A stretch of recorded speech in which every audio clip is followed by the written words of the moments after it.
duwago ang inyong kliyente, ayaw niyang lumabas. Patunayan niyang wala siyang kasalanan.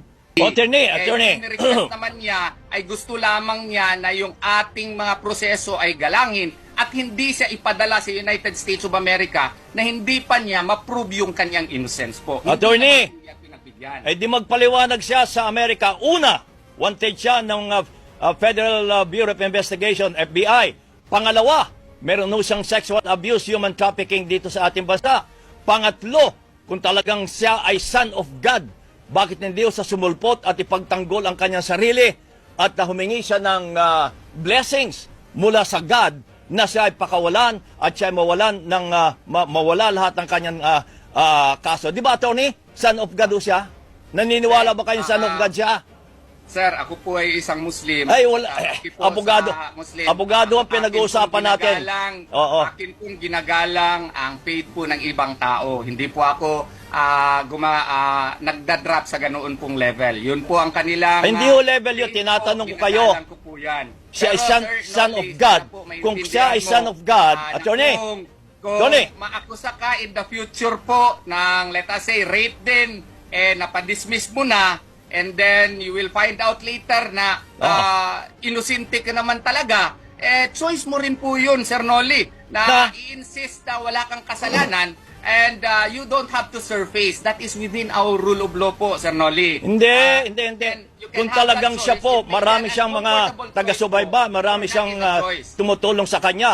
So, patunayan niyang wala siyang kasalanan, sumulpot siya. At yung sinasabing bangke na pinagtataguan niya, lumabas na siya doon, parang daga siyang lalabas, at siya naman ay may pagkakataon para ipagtanggol ang sarili niya, at marami siyang abogado, kasama na ho kayo kahit kayo ay isang Muslim. Sir, he will certainly, he already said that he will do that. But Ay, kailan? he requested lang. Kailan? Sa ating presidente na magpalabas ng written declaration. Mahina naman itong kaso, sir eh. Ang ayaw lang talaga niya na baka ipadala siya doon sa United States of America na hindi pa niya na-clear yung pangalan niya dito. Kailangan niya i-clear ang pangalan niya dito. Na-dismiss na nga itong kaso na ito eh. And it is within his right to really question the finding of probable cause. Ginawa nga ito nila Senator Lacson. Ito na naman. Hindi niya pwedeng Attorney, gawin ito? Yun pauli-uli na lang Sir sinasabi Noli. niyo. Sana Attorney, maintindihan sorry, ninyo. Attorney. Tony, Yes po. huwag ho kayong tuloy-tuloy magsalita dahil hindi ako makapag-question sa inyo. Paulit-ulit okay. ang sinasabi niyo mga lakson na yan. Ang sinasabi ho namin, hindi makikialam ang Pangulo dyan, wanted siya sa Amerika, sa FBI, bahala na ang FBI niya. Pero tinatanong ko, yung pag-usapan natin yung ngayon, meron siyang sexual abuse, meron siyang human trafficking, nagtatago pa siya doon sa kanilang compound. Bakit hindi siya lumabas, palabasin ninyo, at ipagtanggol ninyo ang kaso niya? Kung talagang wala siyang kasalanan, ay di wala, ma-absuelto siya. Pero habang siya ay nagtatago po, paano niya ipagtatanggol ang sarili niya? Paano kami maniniwala na wala siyang kasalanan? Paano po? Paano? Sasabihan kita. Ano? Kung yung motion for reconsideration po namin sa Department of Justice ay i-rule, maski pa i-deny yun, pwede po kaming aakyat sa Court of Appeals at mag-file ng petition for certiorari. At kung i-grant yung petition for certiorari po, Sir Noli, edi wala ng kaso. Yun! Yan po, part yun ng choice niya. Tuliao versus Miranda po yan. Oo nga. Kung ma-prove niya yung innocence doon na wala palang probable cause, choice din po niya under our rule of law po. Sir Correct! Noli. Puro rule of law kayo, Attorney. Walang visa po yun. Pero, duwago ang inyong kliyente, ayaw niyang lumabas. Patunayan niyang wala siyang kasalanan. Yun ang malinaw ho dyan. Sir Noli, pwede nga niyang patunayan yung kanyang na wala siyang kasalanan based on our rules of court po. Kasi kung ang DOJ, baka magbirakulo, magsasabi na wala pala siyang kasalanan, mag-render ng resolution na wala siyang kasalanan, and then mag-file ng motion for withdrawal of information in court, hindi pa siya nag-surrender and then the court will grant it. That is within our rule of law po. Okay, rule of law. At saka, garanting lang, patuloy Teka muna, Attorney. Teka muna, Attorney, sandali lang. Patunayan niyo ang wala siyang kasalanan sa pamagitan ng pagsulpot niya. Magpakita siya, harapin niya ang DOJ, harapin niya ang mga kaso niya, doon kami maniniwala na siya ay tapat talaga sa kanya sinumpaan, sa kanya mga alagad na yung mga kaso niya ay hindi totoo, patunayan niya. Hindi ho pwedeng siya'y nagtatago sa lungga at sasabihin yung mga rule of law, ay paano kami maniniwala sa rule of law, attorney? Sir, Ha? sir, hindi pinapatunayan nga niya po. Ay, He anong is- patunay? He is actually, through our pleadings po, he is insisting on his innocence po doon sa motion for reconsideration.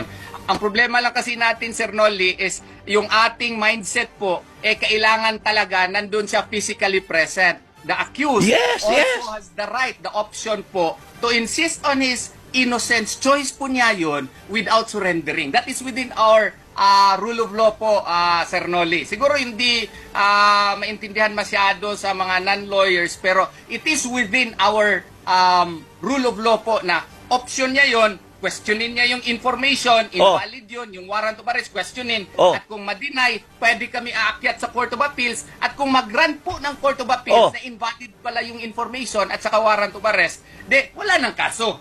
So, choice din wala yan nang kaso. ng akusado. Patunayan ninyo, palabasin niyo sa salungga, at saka kayo mag-file.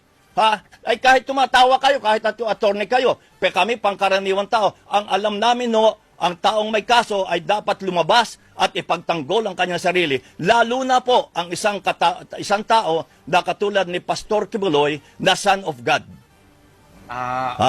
Yan po ang view po ninyo, sir. Opo, Ginagalang yan ko ang po view ko. Pero mali po yan na Hindi point ho of ako view mali, kasi hindi ako mali.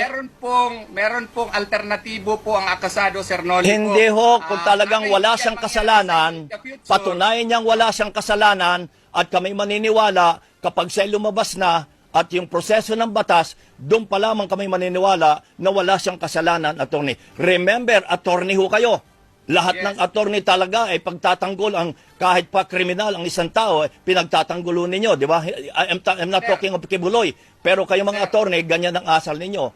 Pinagtatanggol niyo kahit Hindi pa po kriminal. kriminal si Pastor Hindi ko Apollo. sinasabing si Pastor Dahil nga. meron pa lang Makinig po, ho kayo. abogado pa lang po siya. Hindi ko sinasabing si Pastor. Sabi ko, may mga abogado na kahit kriminal, ipinagtatanggol nila. I'm not talking of Kibuloy. Malinaw yun eh. Sumasabat ho kayo kasi kayo pa hindi okay, niyo marinig. Okay, attorney, hindi tayo Pero- matatapos dahil pinipilit nyo yung gusto nyo, pinipilit ko rin ang gusto ko. Pero abangan natin kung ano magiging Ganito na lang, resulta. Ganito na lang, Sir Nolly. Ganito na lang po. We have agreed to disagree. Pero, Okay. We have agreed to part disagree. po sa ating saligang batas, Oh. part po sa ating mga batas po, na may choice talaga yung akusado. May choice din. Na Ay, nako. i-insist niya yung kanyang Attorney, sorry. innocence na hindi kailangan maging physically present before the jurisdiction of the court. Especially in this case na may banta po sa kanyang buhay. At saka may Banta? threat Anong po banta? na i-extraordinarily render siya doon sa United States of America. Sana po galangin din natin yung kanyang desisyon kasi I could not impose my choice to my client po, no? Ang Okay. akin pong trabaho is to present the alternatives to my client and it is up to the client to choose which of the alternatives that he will Okay. choose. Sana po maintindihan po ninyo. Hindi ko naintindihan. Maraming salamat po. We agree to disagree, attorney, sabi We mo have nga. agreed to disagree po. Attorney Sana ka, kaibigan po ako ay tayo. pangkaraniwang tao. Broadcaster lang ako. Attorney, maraming salamat po sa pangalan po ng ating mga kapatid na Muslim. Maraming salamat po. Si Assalamualaikum Attorney warahmatullahi wabarakatuh. Israelito Torion, ang abogado po ni Pastor Apollo.